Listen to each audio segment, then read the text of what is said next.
Hi, everyone. We are in week 8 already.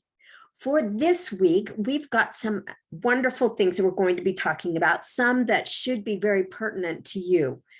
In week 8, we're talking about career development. This will give us an idea of what your responsibility is and what your employer responsibility is if you are in HR and to develop employees. So this is an opportunity for you to think about your perfect job or your dream job, something that you would really like to do, and then to really think about or come up with a plan to be able to get there. For this week, there will be 2 discussions and 4 replies. So that's 2 discussion posts and 4 replies. We're going to be developing another memo for summer. If you recall, Worldwide is our company that we're working for in their HR department, in their training department, and we'll be preparing a memo for summer. And this is in regards to the training and development concepts that we've learned up to this point. You'll be implementing all of those.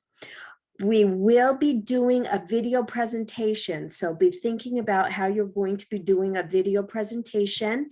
We will begin the development phase for the final project. This will be kind of guided, and I'll be here to help you. I want to make sure that as we learn the different principles, we've already talked about analysis, and we've already done analysis a couple of times. We've talked about design, and we've already done design a couple of times.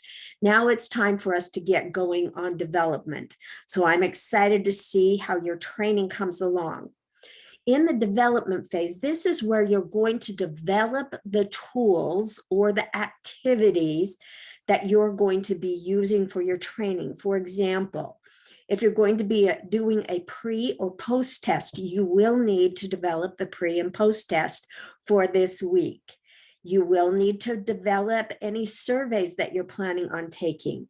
That's all part of the developmental phase. So any training materials, videos are part of the training materials that you'll be required to put together during the development phase of the final project. I am excited to talk about harnessing the power of training and development.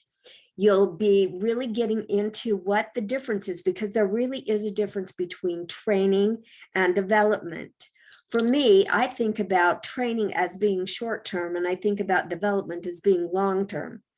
I think about training as learning skills and knowledge that are needed right now, in development, developing skills that can be used in multiple arenas and for the rest of your career. So hopefully you'll be able to come up with your own definition about training and development. We will need to do some research, or you will be required to do some research on training and development, along with providing the resources from your research. So I'm excited for you to enjoy week 8, and you have a fabulous week.